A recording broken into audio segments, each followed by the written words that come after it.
Robert De Niro's Nepo baby came out as transgender last month in a gigantic media spread with an outlet called Them. That's literally the name of the magazine, is a pronoun. And it's titled, Erin De Niro is ready to be seen on her own terms. After surviving the tabloids, this actress opens up about transitioning, visibility, and life as the daughter of Hollywood legends. And now, in response, Robert De Niro has been asked for a public statement on the matter, and he has publicly shown support for his daughter's transition. This means that this is a male who identifies as female, to be clear. And he said, I loved and supported Aaron as my son, and now I love and support Erin, spelled Airyn, as my daughter. I don't know what the big deal is. I love all my children. Oh, really? You don't know what the big deal is? You can't figure it out? In a powerful interview with Them, Erin shared details about growing up as one of the two-time Oscar winner's 7 children. Erin's mother is actress Tukey Smith and has a twin brother named Julian. Erin said, there's a difference between being visible and being seen. I've been visible. I don't think I've been seen yet. And then noted... That's the most disturbing bit of modernity I've ever heard in my entire life. It's because about a month ago, I believe Daily Mail reported on Erin De Niro dressing up with pink hair and high heels in public before coming out. And it felt like getting exposed and forced out of the closet before she was ready. So they're talking about the tabloids taking advantage of her. Erin also noted, no parent is perfect, but I'm grateful that both of my parents agreed to keep me out of the limelight. They have told me they wanted me to have as much of a normal childhood as possible. I find that hard to believe, honestly. Worked out great.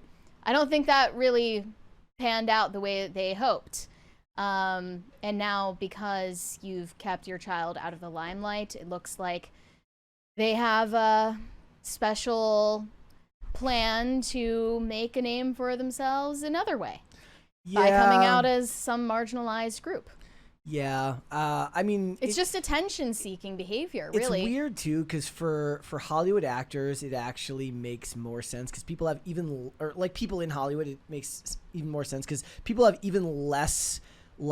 give them even less leeway than the average person, because they consider them to be disconnected from reality and they consider them to be utterly privileged, right? So how do you escape the confines of being considered utterly privileged? We really need to compare the actual numbers of the general population that say they have a trans child and people in the Hollywood sphere who say they have a trans child. Because it's gotten to the point where it's a majority. It almost seems the majority of them have at least one kid who identifies as trans or non-binary. Or multiple. Or multiple, including Ben Affleck and Jennifer Lopez. Like, each one from different marriages has a trans identifying daughter. Charlize Theron is one of them. Megan Fox. You could go down the list. There are countless celebrities who have trans children. But we're not talking about a teenager. Erin De Niro is 29 years old. That's a full-blown adult man. And I think that given what I've read in this interview, this 29-year-old is trying to regress publicly. For the sake of attention? Yeah, for the sake of getting attention, because after living in the shadow of these famous parents of yours, you feel like you need to make a name for yourself, and the easiest way to do that in this day and age is coming out. That's the simple truth of the matter. In fact, this one part was kind of disturbing. They say Erin's first appointment at a black hair salon, which she made after seeing Halle Bailey's dreadlocks in The Little Mermaid, marks a turning point in her journey toward liberatory gender expression. Liberatory? So what we're saying is a 29-year-old male went to go see a Disney princess movie for children and decided to get the same hairstyle as the Disney princess. Did we miss this 20? And be Or celebrated did we get this for one? it. I apologize. Oh, we did not get that one. From Not That John Stewart says, greetings from Sonic Temple. Phil, we are missing you. Sorry to hear that. Sorry for missing your super chat. Apologies. So that's just a grown man regressing into childlike behaviors to seek attention. And then Yeah. Robert De Niro gets the perfect opportunity to publicly support it and then get praised as a result. Same way that happened with Marlon Weighins, who has a son that identifies as a daughter.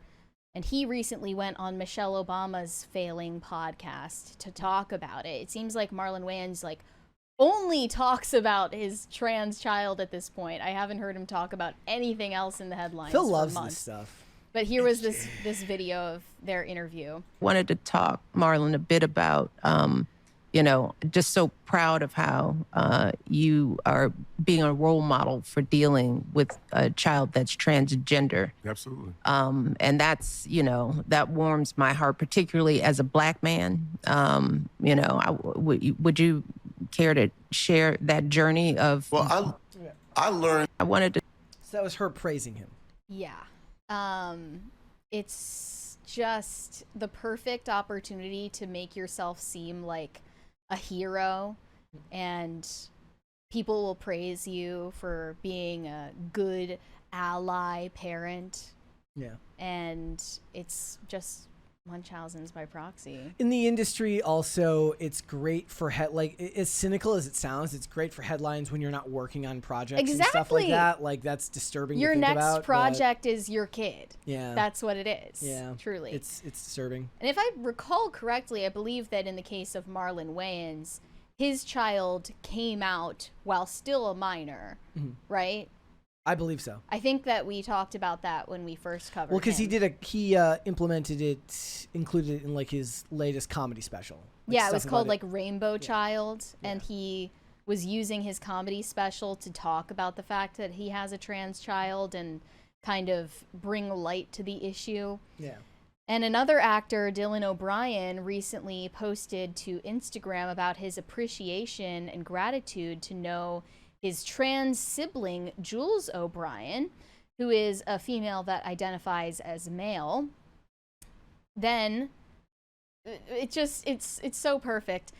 This trans sibling of his commented on his post and said, "He hasn't spoken to me in over a year. He didn't check in when I had top surgery. He didn't even wish me a happy birthday last week.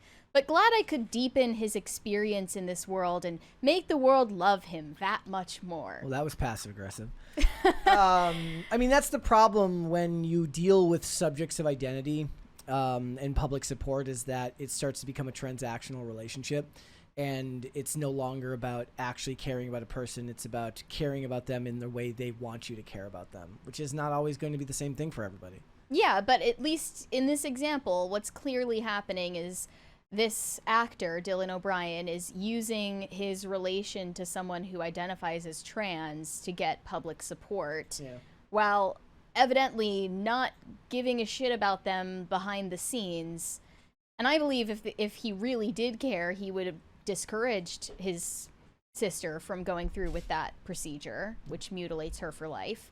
But even aside from that, he's not even living up to the standard of a trans ally by their own terms. Yeah, well, it's It's only, all a facade. Only their terms are acceptable. And if he did express any discontent with the choice that person was making, they would be then roundly insulted in the media for not being enough of an ally. Well, sure, but even by their own standards, he's not supportive behind the scenes. He's only supportive on a public level that will get him praise and support from chronically online stands. I mean, I don't even know if it's about like necessarily getting, how much of it is like getting praise and support and how much of it is just like keeping people off your back. I feel like if it was about getting praise and support, then he'd be more involved in an even faker way with them and trying to talk about them as much as possible because it does drum up support. I think he did just enough to prevent people from being mad at him initially by making some statement at all. And that sucks when you have to turn human connection into some type of transactional relationship. That's depressing.